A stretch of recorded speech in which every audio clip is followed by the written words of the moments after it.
And welcome back. I'm George, and this is Jackie. And we're going to cover the 11 things that is going to happen if you're going to buy a home. This is walking through the buying of home process. Buying made easy. Buying for dummies 101. But you're not a dummy.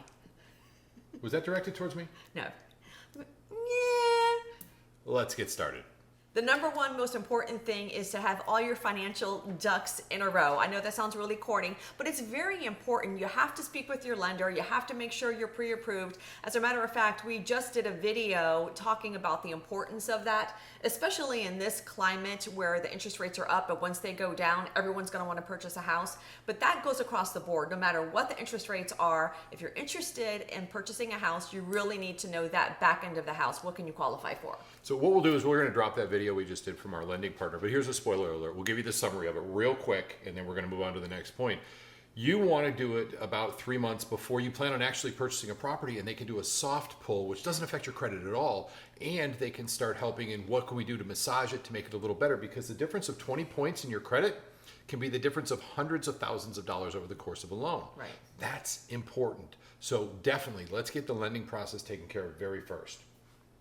Number two, you need to make sure you have plenty of cash in the bank, not only for your down payment, depending on if you're financing 90%, you'll need 10% down of your purchase price or 20% down, but also for those out-of-pocket expenses that you have to pay for as a buyer. The inspection, the appraisal, your credit, any little unforeseen things that may happen along the way. So we usually estimate about an additional 3% of the purchase price. To be safe. Yeah, that's just a have good plenty number. of cash reserves. A lot of people don't know that. They just think, oh my gosh, okay, I have enough for the 20% down.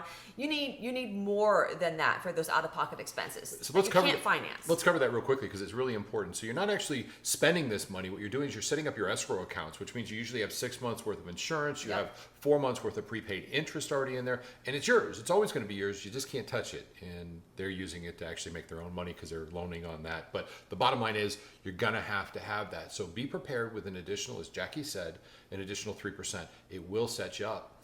Now, good rule of thumb though, if you can swing it, a little extra doesn't hurt, just in case you want to do an improvement. All of our clients end up doing something to make the home theirs and really personalizing it. Right. And that's the fun part. It really is fun. So that's something you have to be prepared for. Number 3, you're going to need to hire an agent. I can't recommend one. I don't know who I would talk about. No, just kidding. What you're looking for, though, is you want an agent that specializes in what you're doing. Some agents are specifically listing agents, and they don't work with buyers. Some agents are buyer agents, and they don't really specialize in listing. Jackie is a buyer agent. She's a listing agent. She's an expert at that. But then we've got between us over 40 years experience, so we've been able to really kind of make both of them work. Here's the cool part, though, and this is a shameless plug. This is the Jackie George plug right here. We only work with 5 people at any given time because we believe very strongly that extraordinary attention or extraordinary service requires extraordinary attention. So 5 people maximum. Yeah, because y'all run us ragged and crazy, so I can't handle more than 5 minutes. I'm sorry. It's a lot of work, and I love doing it, but yes, my plate is full at 5. So that's all I'm committed to. But we did that. We sold like hundreds and hundreds and hundreds of homes a year. We've run a big team and everything else. It's not what we want to do. We'd rather work very, very closely with just a small group of people so that it's something that we can be involved in every aspect and every process of it. Find an agent that has that kind of passion. You're great. If you're moving to the Central Florida area or even to Brevard County or Volusia County, let us know because we manage all those areas as well. Remember, if we're full, we can't help you. So move quick. So number 4 is house hunting. Now, this is the real fun part. This is the part I love the most. Why? Well, because I get to see all these houses. It's true. We go in and we explore. So we do it a little differently, though, just so you know how we work. We go into the house. You guys fall in love with the house. We're going to be opening doors and looking at things and making sure the water heater's at the right age. And we start doing some exploring to what's the how the bones of the structure. You guys have to fall in love with them, and that's the fun part, isn't it? Yeah, usually I can tell if a buyer loves the house and if this is going to be the home that we place an offer on when they walk through the door. That first 10 seconds, you just know. You're just like, oh my gosh, this is it. And a lot of times it's really interesting too that you'll have in mind that I have to have white kitchen cabinets or I have to have X criteria, but that's not offered in the house that you really fall in love with. So that's, keep that in the back of your mind. Don't just rule out the houses, if you see them on marketing on the MLS that don't have the white kitchen cabinets, because that's a very easy fix. You might like all the other bones and all the other features about the house. Funny part that we talk about this all the time, and I promise you, this is exactly how you're going to feel. You walk in a house, you're like, oh, I don't know, maybe, I'm not really sure. Do you know that? You know where I'm going with this? Where people, they feel like, well, this might be it. We know that because that's exactly how we felt, and so many other people felt the same way. But when you walk into the right home, you're going to be like, this is it. Yeah. And you just know. And the only way to do that is for us to see some homes, to make sure that you had an opportunity to walk through some properties, you get a pretty good idea. The freaky part is when that first home is the right one. And they're like, oh my God, I'm freaked out. Remember that? Yeah. I mean, that's scary. And I have to tell you this, that a lot of buyers, they'll send me about 20 or 25 properties to look at. If you're working with me, again, we only work with 5 clients at a time, I will stack your day. You better have that lunch packed in your car because I'm booking them and we're seeing as many homes as possible. So keep that in the back of your mind. And when you're working with Jackie, we're running, we're gunning, we're going to see as many homes as possible in a day because I don't want you to miss that opportunity to get that house. If you really like it, if it's on the market, we've got to get in there and see it. House hunting is the most fun part. It really is. He all of a sudden went really slowly in no, his but deliveries I do. Yeah, you go that way. I'm like, you go high, I go low. By the way, good opportunity. If you like what we're doing, just give us a thumbs up. It means the world. It tells us that everything's working the right way and you're getting some value out of this. If you want to hit the subscribe, you get notified every time we're bringing one up. Let's get to the next one, which is we found the right house. Yes. Number 5 is making an offer. Yeah, and that's really the easy part. And it's easy. Whoa, why? whoa, because whoa, whoa. It's easy. It's easy if you have your pre-approval letter. And then, of course, we talk about how to make it the cleanest offer possible. Because at the end of the day, the only thing the seller wants is the most amount of money that they can get. And with the least hassle. Right there. Stop right there. Why? No, okay. That's so everything true. she just said is absolutely true, but this isn't the easiest part. This is where I start doing research on what the value of the property is. Yes, Your of agent should be course. finding out what's the actual appraised value, what's it look like as far as the cost is concerned. We start digging into it, we turn the pit bull loose, and then she starts negotiating because what we're trying to do is... I find that easy. Yeah, but it's a skill set. So what we're trying to do is we're trying to help the seller understand that they really should take your offer because it's the wrong time of season. They're not going to get any more. Whatever we can do to help them realize that your offer is actually the best, that's your expertise. Yeah. And now no agent's going to make a difference of 10 or 15% of the purchase price of the home, but 2 to 3 or 4% difference is doable with the right person who looks innocent enough, but's a pit bull. Well, that's what we want. Thank you very much. You're welcome. I appreciate that. But Just still, don't bite me. No, I won't. Yeah. But still, it is rather easy once we have all our ducks in a row. And of course, the back of the house, we do all that stuff with the value. But so whatever you're doing, talk to your agent that you're interviewing. If you're interviewing an agent, ask them. So give me some ideas of the homes you sold in the last 6 or 8 months. I'd like to know, what was the list price and then what did they sell for? And you can find that information on Zillow if you ask. So if they give you the address of the property, you can find out what it listed for, what it sold for, I believe, or check with them and they should be able to disclose it. You're looking for somebody who has a track record of success in negotiating that isn't just let's try and make it work, split the difference in the middle. That's not always the best way to do it. This is about, now, I have to throw this in as a caveat. what? Sometimes in a highly competitive market, which we're not going to be in anymore, in my opinion, be competitive, but nowhere near like it was even 2 years ago. And that's the case. It's a matter of winning the home. Right now, it's a matter of getting the best value and winning the home. So it's dual. There's a couple roles that a negotiator can play for you. I think we've beaten that horse. Yeah, we did. Let's move on to the inspection.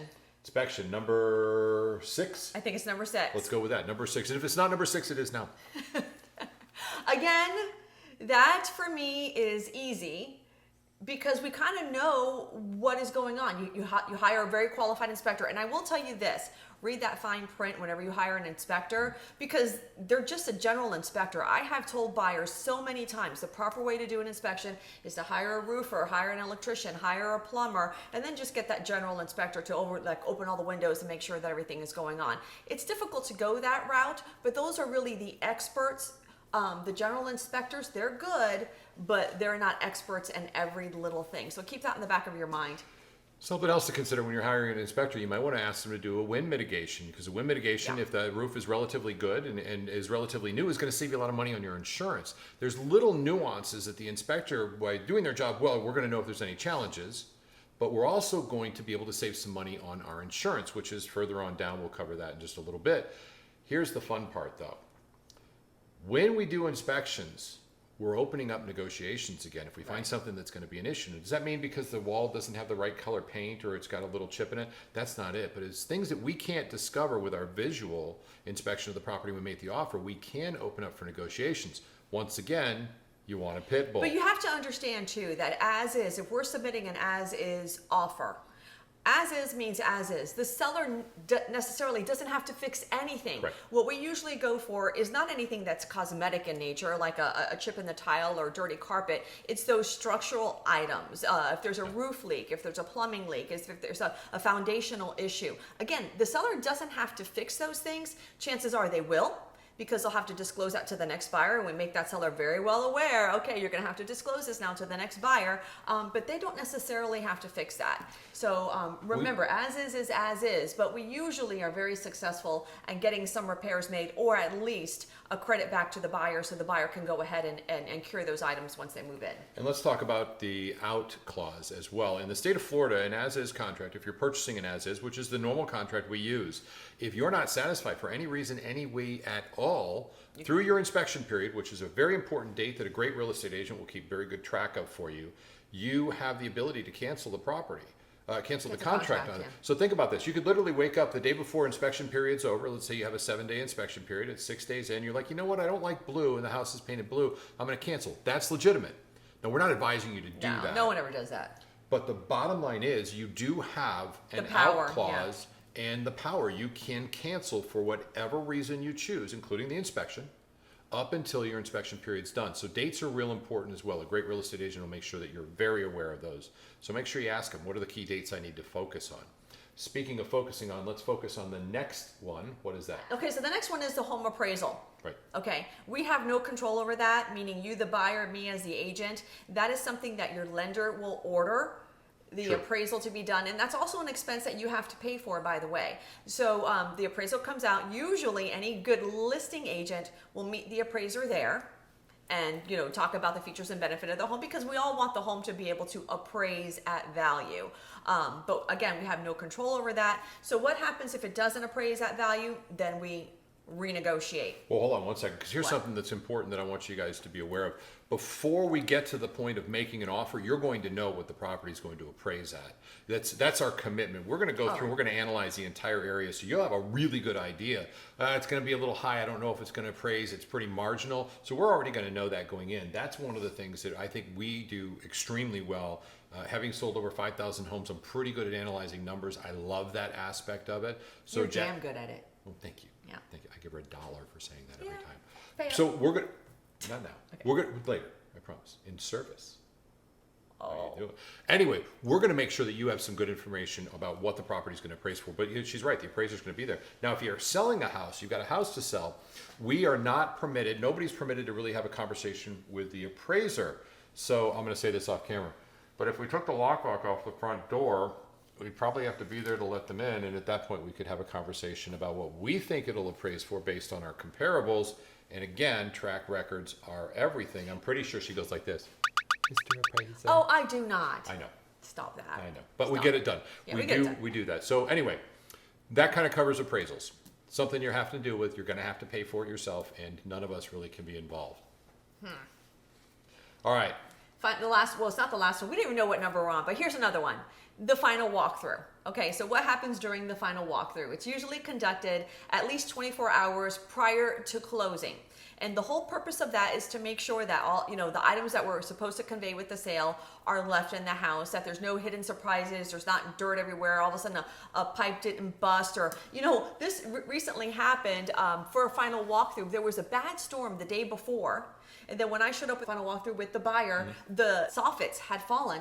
Oh, wow. Yeah, and so the agent didn't know about it, obviously. The sellers had already moved out, and so we didn't close. They had to come out and fix that in order to make sure that it closed. And so that's also another benefit of having that final walkthrough and an agent who kind of knows what's going on with the property. My downfall is I'm extremely observant.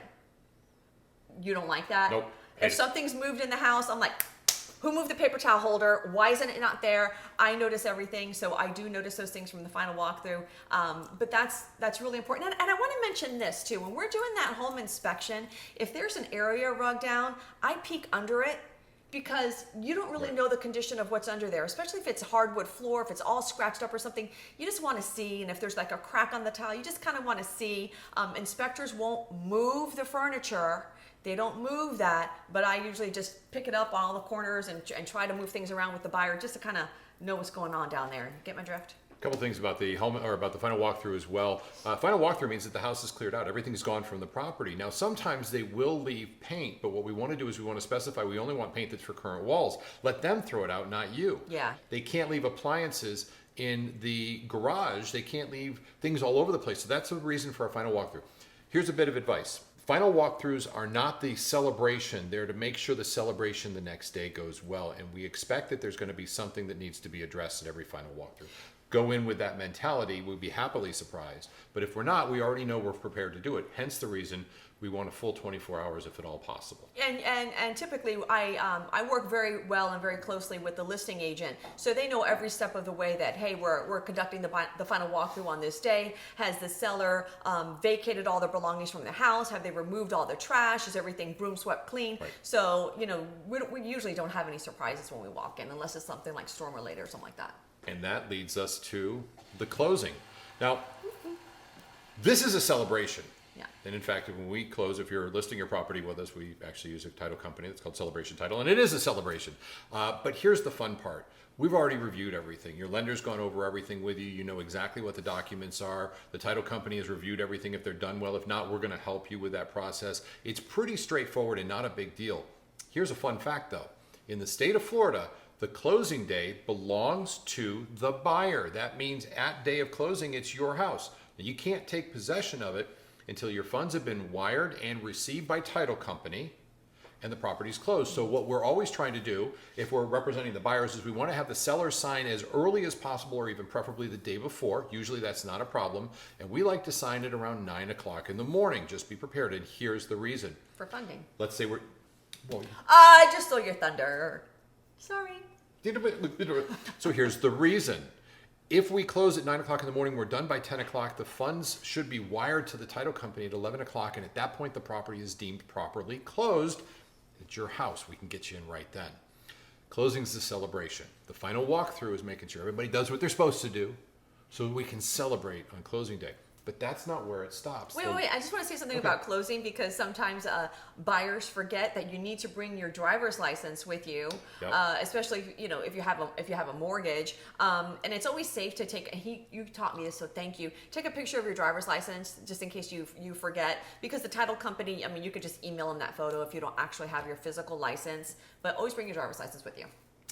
Last thing, once you're closed, you'll never hear from us again. We ignore you. That's it. You're done. You're such a liar. Well, I know, but the bottom line is that's not the end of it. That's where we stop with we're actually involved in process of getting this property for you, making sure it's properly secured, your agent should. But a great real estate agent is also going to turn into a great resource for you. We have plumbers, we don't have plumbers. Nobody has a good plumber. We have electricians, landscapers, drywall people, everything you need. A great real estate. A host of vendors for you. That's the cool part. When you're ready to start making the home your own and just really kind of making it magnificent, we've got some really great people that can help you. And the best agents are going to be able to do the same thing for you. So putting a bow on it, there are 11 steps, or if you count my way, there's 10 steps that go through the buying process. It starts, as we said, with getting your mortgage and or getting pre-approved, and it finishes with great service after you've closed so you have what you need. We really appreciate you watching this. I hope it was helpful. From Jackie and from myself, hit the like, subscribe button, or we'll send Scotch, the Wonder Dog, onto your front yard, and he'll poop there. He's getting groomed right now, so let's put a little video at the end of what he looks like when he comes back from the groomer. So cute.